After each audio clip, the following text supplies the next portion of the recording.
I was 38 years old the night my husband stood on a ballroom stage in Charlotte, held up a glass award shaped like a compass, and thanked 11 people by name. I was not one of them. He thanked his general superintendent. He thanked the bonding agent. He thanked a brand consultant named Sloan Devereaux, 29, who had been on our payroll for 14 months and had never produced a single thing anyone could point to. He thanked his mother, Verna, who was sitting at table 1 with her hands folded on the tablecloth like a woman in church. And then he came down off the stage, walked past 240 pounds of shrimp on ice that I had ordered, and leaned into my ear. "Sit at the back table," Desmond said. "This one's for leadership." He said it close enough that his mother heard it. Close enough that Sloan, 2 seats down and smelling like something with fig in it, heard it too. Then he said it again, flatter the second time, the way you repeat an address to someone who's slow. "Camille, back table." He did not know that I had already found the resort charge from Kiowa Island. He did not know I had found the second line on the payroll register, or the text thread on the shared iCloud where he told her he'd handle the Camille conversation after the gala, when things settle. He did not know that the general contractor's license his company operated under had my name on it as qualifier, not his, or that every construction draw account, every escrow, every dime of client money sitting in that bank had exactly one authorized signature. Mine. I picked up my clutch. I said, "Okay," and I walked out into the hallway with the carpet that smelled like hotel. Desmond went back to his table and let a man from the Chamber of Commerce shake his hand for the 4th time that night. He had no idea what was already. Before I take you into it, tell me where you're watching from today. I read every one of them. And if this is the kind of story that sits with you, subscribe because the one I'm telling next is worse than this one. The morning of the gala, I got up at 5:40 and made coffee in the dark because the light switch over the sink had been broken for 8 months, and I kept not calling anyone about it. We owned a construction company. That was the joke I never said out loud. I had the seating chart open on my laptop at the kitchen table. 14 tables, 10 seats each, 140 people. I had color-coded them the way I color-code everything. Green for confirmed, yellow for maybe, red for the 2 city council members who had said yes and then stopped answering. There was almost nothing left in red. I liked it that way. I had written Desmond's acceptance speech 3 weeks earlier, 410 words. I'd timed it out loud in the car on the way back from a job site in Concord, 2 minutes and 50 seconds if he didn't rush. He'd read it once, said it was good, and asked if I could take out the part about his father. Boone Structural Group, 39 years old that spring. Started in 1986 out of a garage in West Charlotte by a woman named Verna Boone, who used to keep her invoices in a Tupperware container because she didn't trust the bank's filing system. My mother-in-law. Desmond's mother. The reason any of us had anything. I'd been the comptroller for 9 years. Then the CFO, on paper, when we hit $12 million in annual revenue, and I told Desmond we needed to look like a real company. And underneath all of that, quietly, for the last 4 years, I was the qualifier on the license.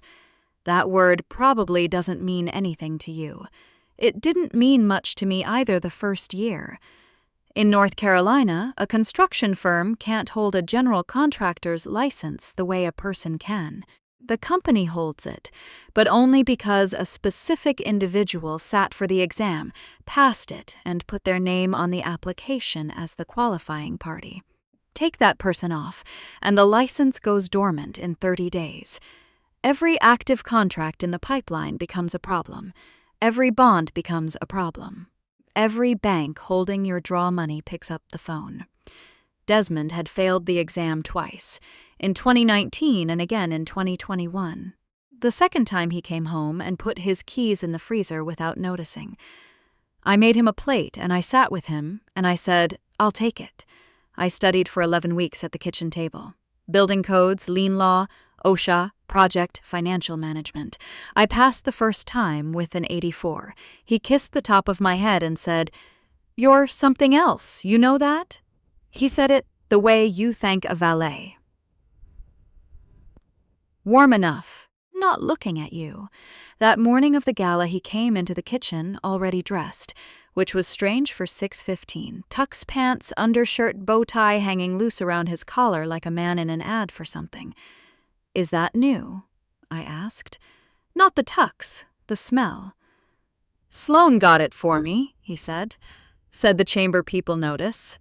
He said her name the way you'd say the name of a stapler. I remember I kept my eyes on the seating chart. I remember thinking that the word Sloane had come into our house sometime around Easter of the previous year and had never left, and that I had never once asked what she actually did. It was in the budget. The budget was mine. I approved it. $4,500 a month, coded to marketing, a 1099 contractor, W-9 on file, EIN and everything. I had built the folder myself. "You nervous?" I asked. "For what?" "Speaking." 140 people. He poured coffee. He set the mug in the quite rinsing it. "Camille, can we not do this right now?" He left at 6:50 for a site walk in Ballantyne. The garage door went up and then down. I rinsed his mug. Then I sat back down and did what I did every Thursday, which was reconcile the corporate Amex before the statement closed. Gas. Lowe's. $200 in fuel for the F-350. A Chick-fil-A for the framing crew. And then between a hardware run and a hotel parking charge, a line I did not recognize, the sanctuary at Kiowa Island. $418.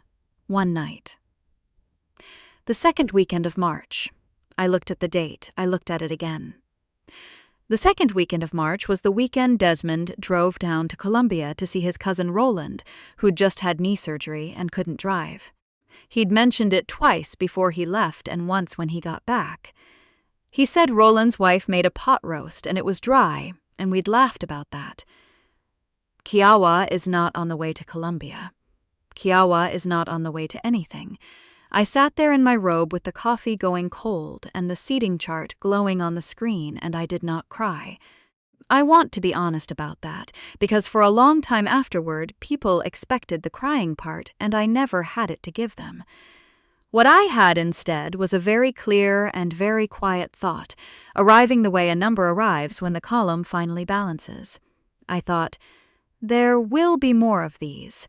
And then I got up and I went and got the dress.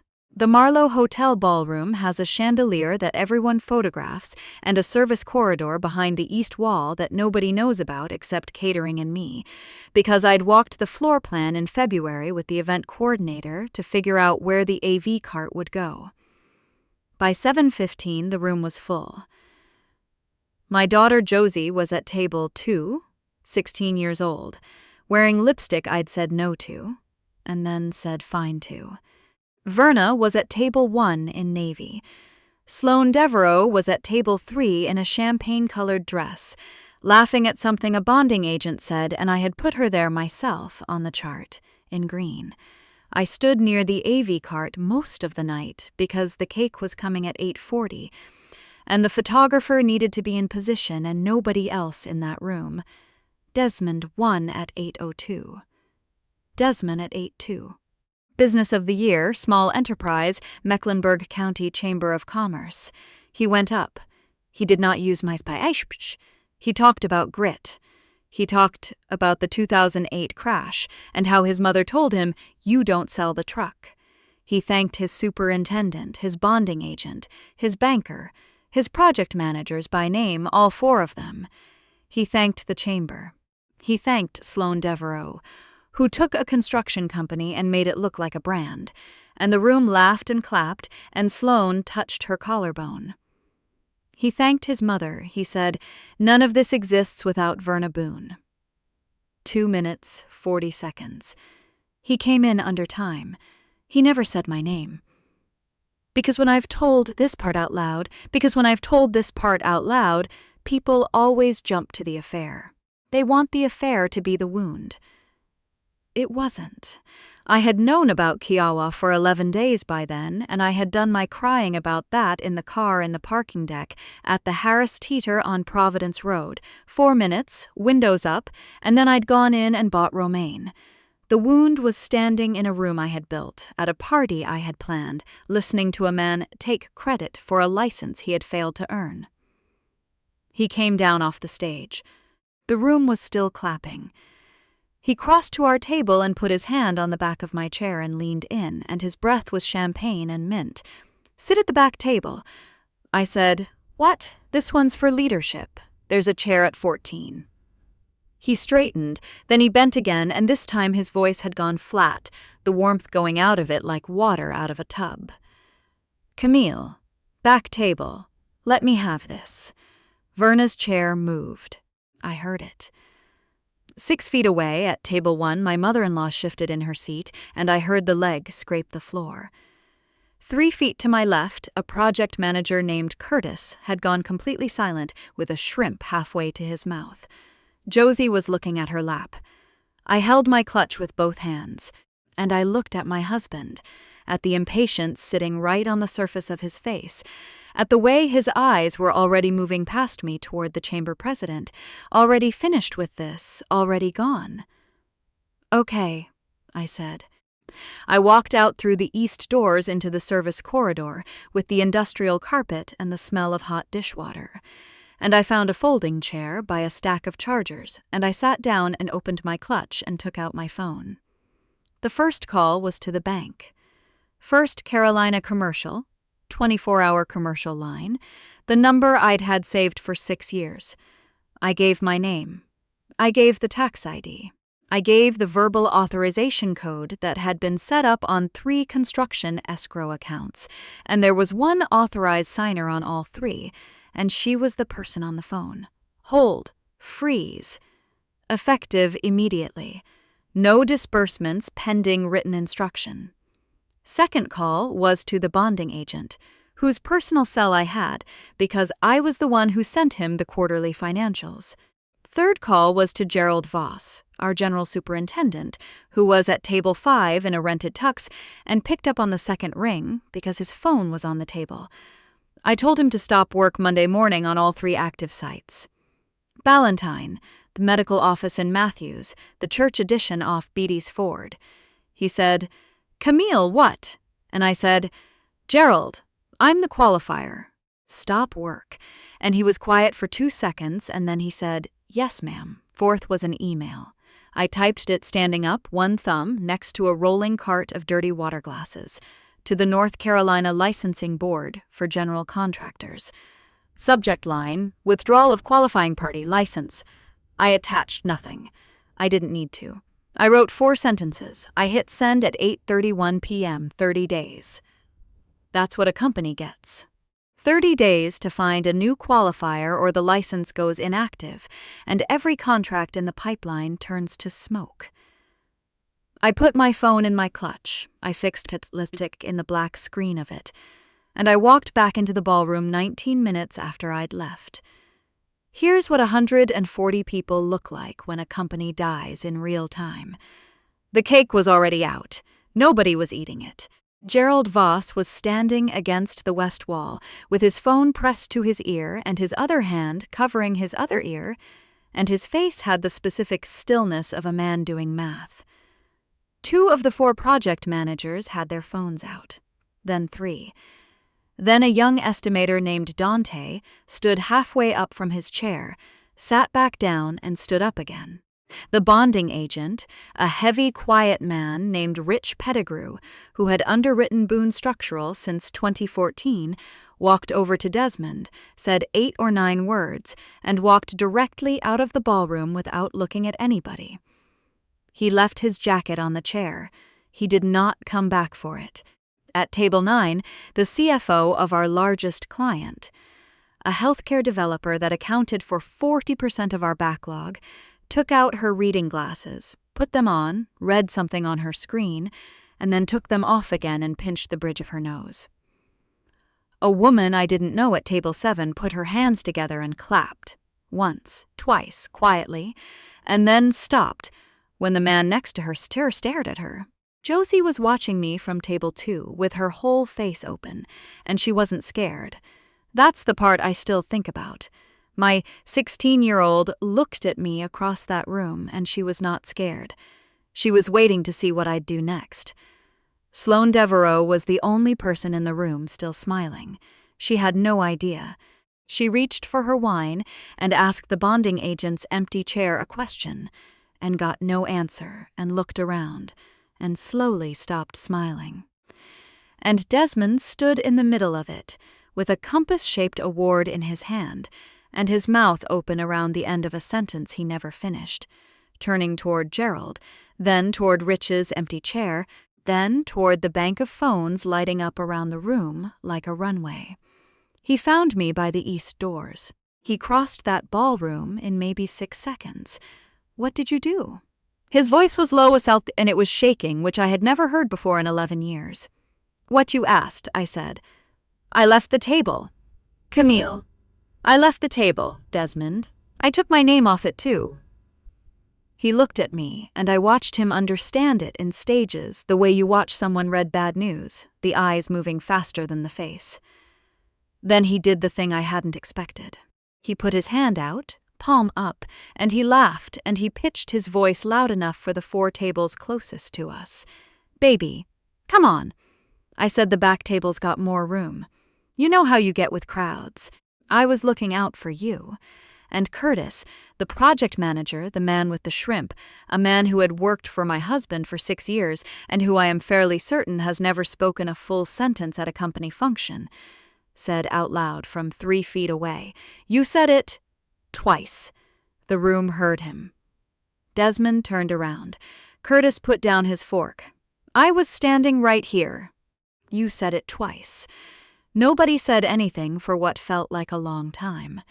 I picked up my daughter's coat off the back of her chair, and I said, Josie, get your grandmother. The next 11 days I did not sleep more than 4 hours a night. And I have never in my life felt more awake.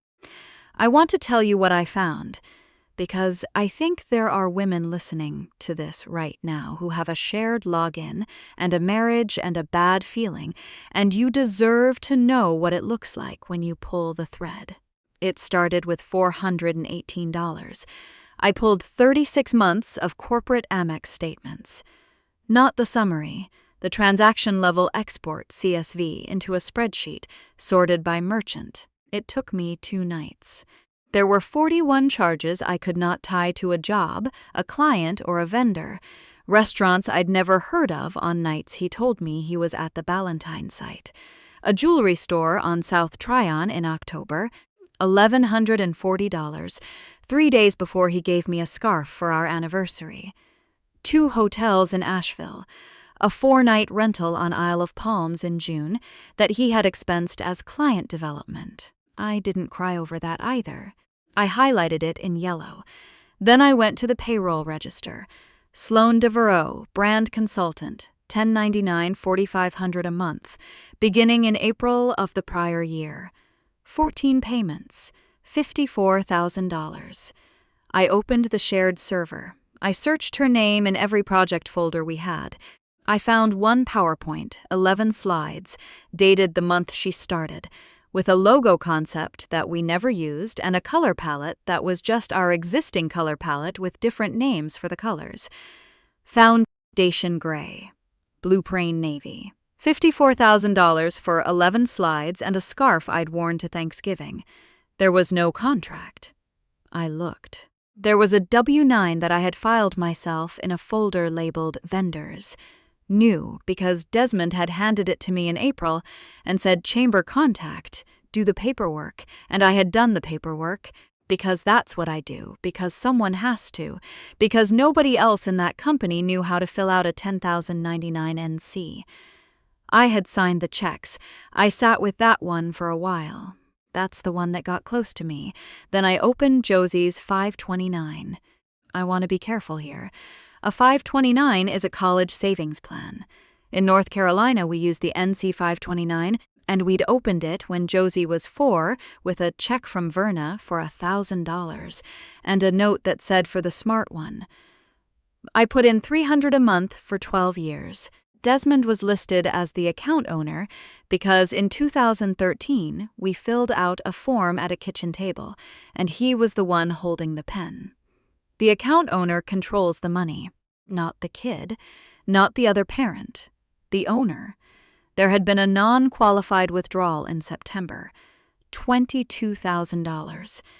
10% federal penalty on the earnings portion, ordinary income tax on the earnings. He'd triggered both. He'd taken $22,000 out of our daughter's education and paid the government for the privilege. I found where it went. It went into a personal checking account at a credit union in Fort Mill, South Carolina, opened 18 months earlier, sole owner Desmond A. Boone, statements going to a P.O. box. From that account, a security deposit, and first month on a 2-bedroom in South End. A moving company, a furniture store, $6,200 in one afternoon, at a place that sells sectionals. He wasn't hiding money to hurt me. That's what I finally understood.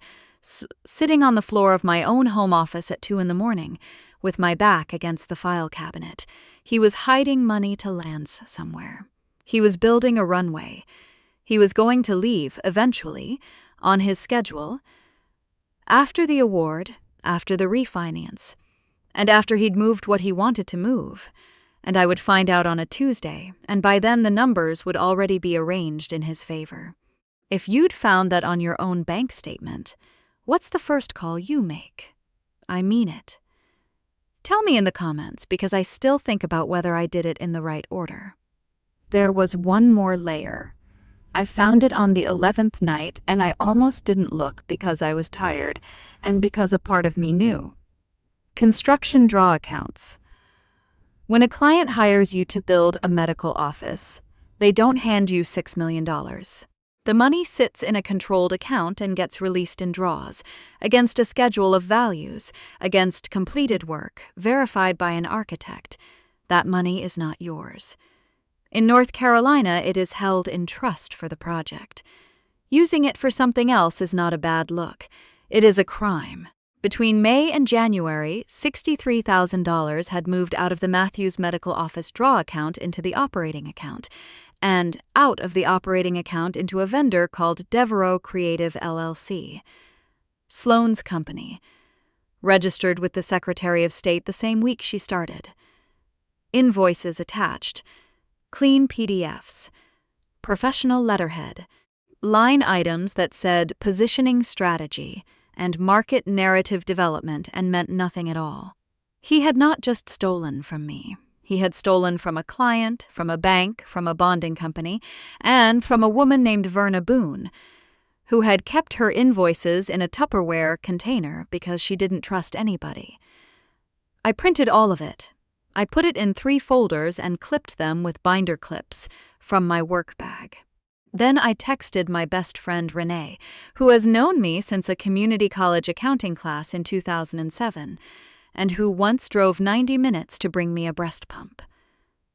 I need you to come look at something and tell me I'm not crazy. She came over with a bottle of wine and didn't open it. She read for 40 minutes. Then she put the last page down and said, "Baby, you're not crazy. You're a witness. Odessa Grant's office is on the 6th floor of a building on East 4th Street that smells like carpet cleaner. Renee found her. Renee's sister used her. She was 50-something, reading glasses pushed up into her hair, a legal pad already squared on the desk when I came in at 6:30 at night. She took one look at my face and skipped the small talk. Sit down. Show me. I laid it out in order. Amex, payroll, the 529, the credit union, the draw account, the LLC. She read without speaking. Somewhere down the hall, a cleaning cart went past and kept going. When she finished, she set her glasses on the desk and pressed both palms flat on the printouts. "Okay," she said, "here's where you actually stand, and I want you to hear the whole thing before you react." She told me, North Carolina is an equitable distribution state, not 50-50 by law. Fair, as determined by a court, which is a different animal. She tapped the credit union statements. Marital funds moved to a separate account, spent in furtherance of an extramarital relationship. That's dissipation. Courts don't like it. It comes out of his side of the ledger, and it colors everything a judge thinks about him after that. She tapped the 529. This is worse for him than he knows. This is his own child. There is no judge in Mecklenburg County who wants to hear that story. Then she put one finger on the draw account file and did not move it. Camille, this part isn't a divorce issue. I know. You understand what this is. I know what it is.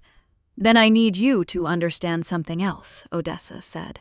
If you file for divorce first, he will say you're vindictive and you invented the rest.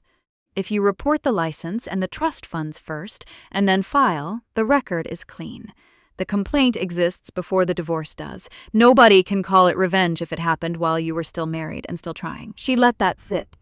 You've already pulled the license, she said. 30 days ago tonight.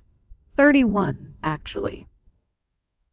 Odessa Grant looked at me over the top of her glasses for a long moment. Then she said, well, all right then. Desmond came home the following Tuesday at 10:40 at night. He hadn't been sleeping at the house consistently for 2 weeks, but he'd been coming by, getting shirts, standing in rooms. He poured a glass of water and stood at the counter, turning it in his hand like a man running lines. I've been thinking, he said. I waited. I think we should do dinner at my mother's. The three of us, sit down like adults, get on the same page about the next few months before anything gets, formal. Before anything gets formal, people say things like that and think they sound reasonable. What he meant was before you talk to a lawyer. What he meant was before you find out what you're owed. What he meant was before you get ahead of me. Okay, I said. He looked up. He'd braced for something. Tears at minimum. A question. Yeah? Set it up with your mother. Tell me the day. He nodded once, and I watched him recalibrate right there in my kitchen.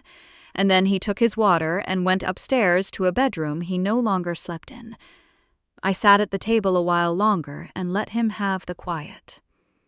Verna Boone still lives in the house on Tuckasegee Road. Same house since 1991. There's a photograph in the hallway of her at 32, standing in front of a Ford pickup with a level in her hand, and she is not smiling, and she has never let anyone move that picture. She met me at the door before I knocked. She didn't ask how I was doing. She just nodded. Once, the way women nod when they already know everything, and let me in. Desmond was at the table. Jacket still on, phone face down, like he hadn't fully committed to being there. Hey, he said, hi. I sat across from him and put my bag on the chair beside me. Verna brought out a breadbasket and set it in the middle without a word and sat at the head, between us. Desmond cleared his throat. So I figure we talk through the basics. Timeline the house, how we want to handle the... I brought some things, I said. I said it pleasantly. Like opening a meeting. I unzipped my bag and set 3 folders on her tablecloth. He looked at the folders. He looked at me. Something moved behind his eyes, but his voice stayed smooth, and I understood then that his voice was the last thing he owned. Camille, this was supposed to be a conversation. It is a conversation. I just want us working off the same information. I opened the first folder. The Sanctuary at Kiowa Island. March 8th.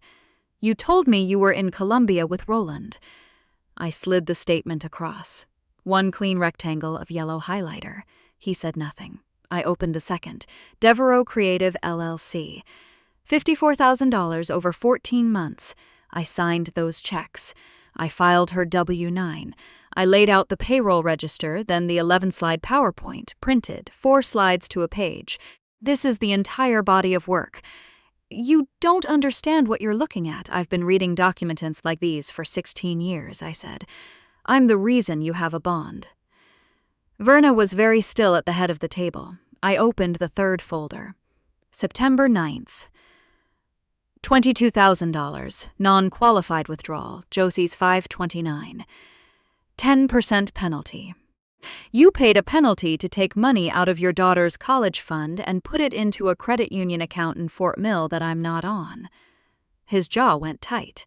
That's my account. I'm the owner of that plan. You are, I agreed. That's what makes it legal and not the other thing. Then I put my hand flat on the last stack and I did not slide it across. The Matthews Project, I said. $63,000 out of a construction trust account through operating into Devereaux Creative.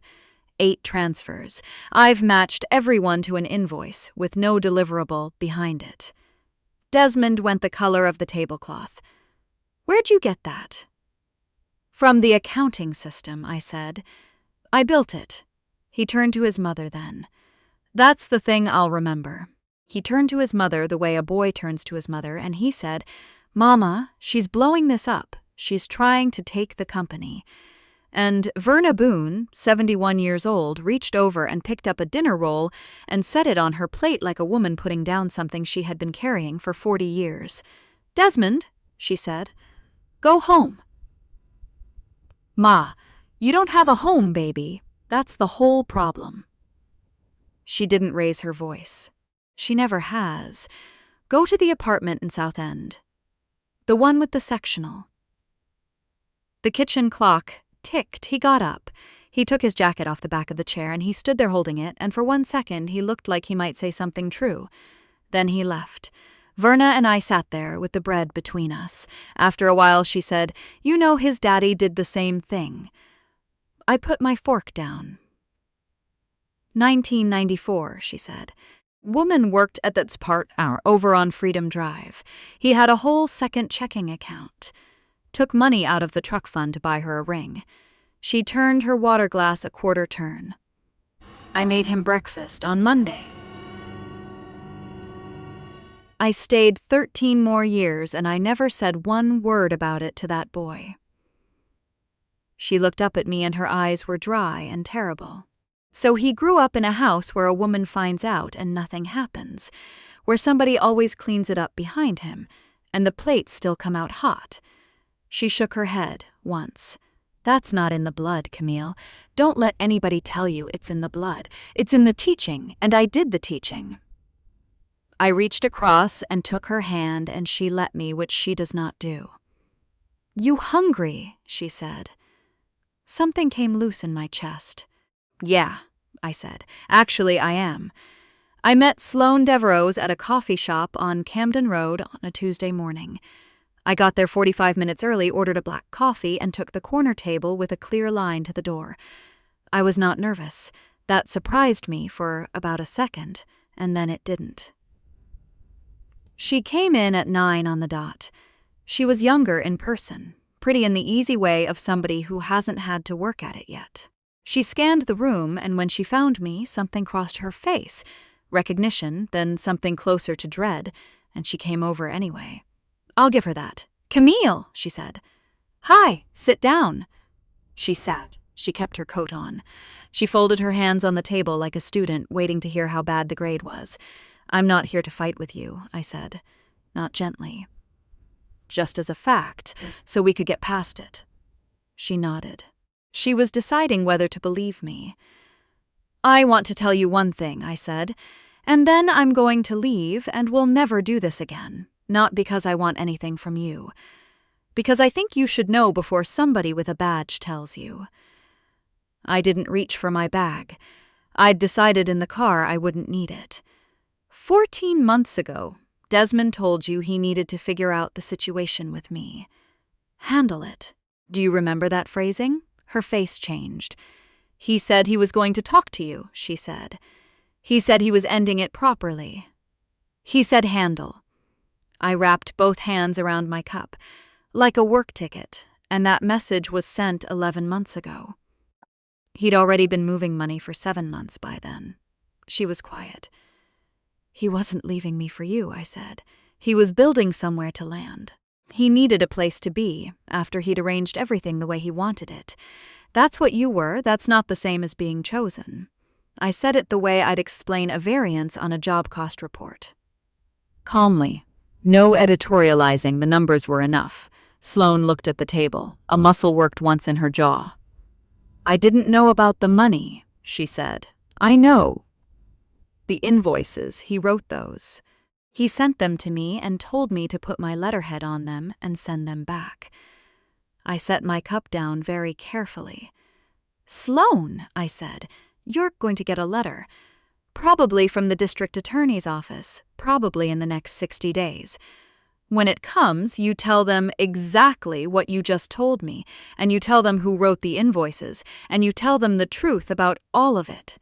Don't protect him. He never once protected you." She looked up. Her eyes were bright, not with tears exactly. "Why are you telling me that?" I thought about it. "Because when I was 29, I said, somebody would have had to tell me too. I put a 5 under my saucer and I left. The complaint to the licensing board was 14 pages with exhibits.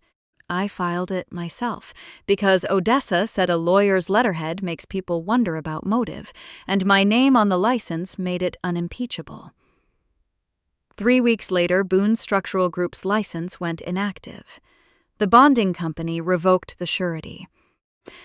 The healthcare developer terminated for cause and demanded an accounting on the Matthews project, which triggered a bank audit, which triggered a referral, because $63,000 out of a construction trust account in North Carolina is not a paperwork error.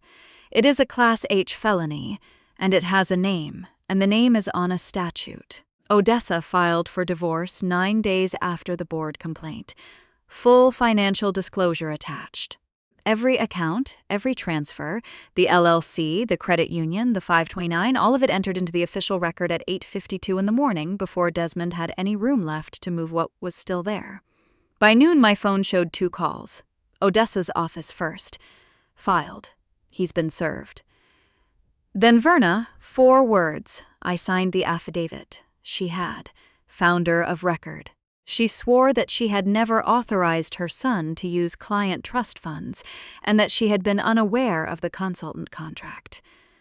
She was 71 years old, and she drove herself downtown, and she sat in a conference room for 3 hours. I stood in my kitchen. The afternoon light came in low and lay across the counter in a long, flat bar, and the switch over the sink was still broken, and I let out a breath I think I'd been holding since March. He pled to a lesser count: restitution, probation, no jail, and a permanent bar from holding or qualifying for a contractor's license in the state of North Carolina. The company was liquidated. There wasn't much left to liquidate. Equipment, 2 trucks, a name. I bought the name, not out of sentiment, out of arithmetic. The Equitable Distribution Award and the dissipation credits and the clawback on the 529 came to enough for me to bid at the auction. And I bid, and nobody bid against me, because the only asset with any value was a woman who could pass the exam. I did not think of it as a gift.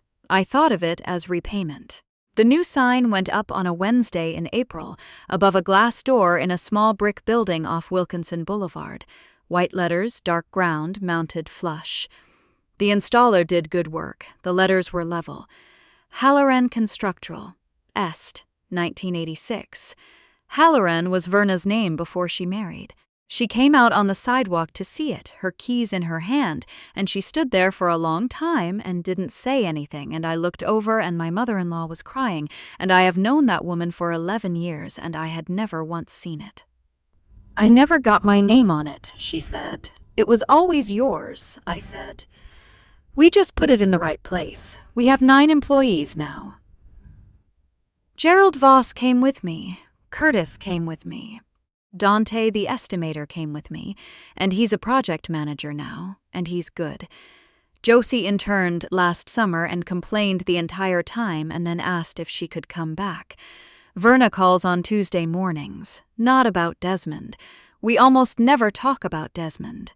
She calls to ask how the Beatty's Ford Church edition is coming, or to give me the name of somebody from her congregation who needs a bathroom done right, or to report on her tomatoes, which are a disaster every single year.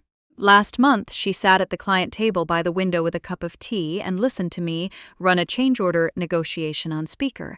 And when I hung up, she nodded once and said, "You were always the sharp one." I didn't say anything, but I kept it.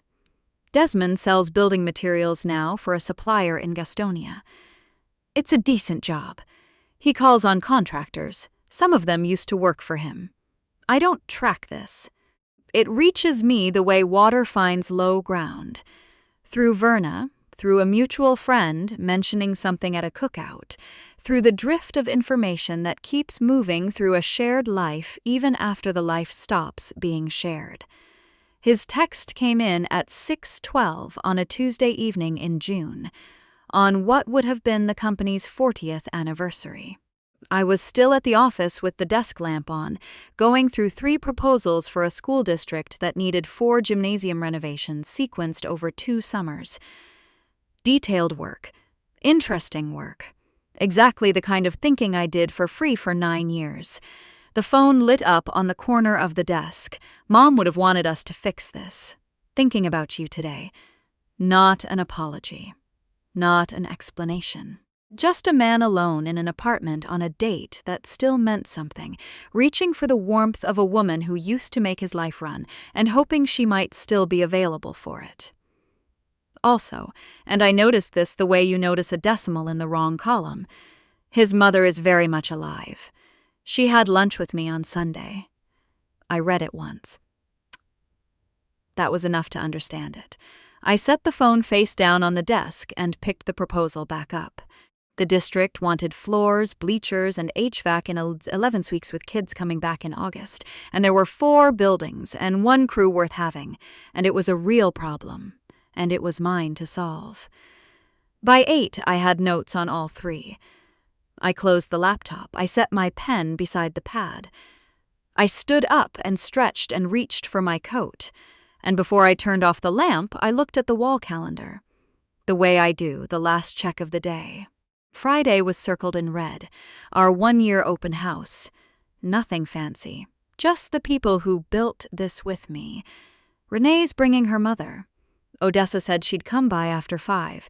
Josie ordered the cake and she ordered too much of it and I let her. The details are handled. I handled them. I turned off the lamp. I turned off the overhead. I locked the door behind me. And when I got to the sidewalk, Verna was already down there in her navy coat, standing under her own name, waiting for me to come take her to dinner. Thank you for staying with me all the way to the end. If this one meant something to you, subscribe and turn on the bell, because there are 2 more on the screen right now, and one of them is about a woman who found out on the day of her own retirement party. Take care of yourself. I'll see you in the next one.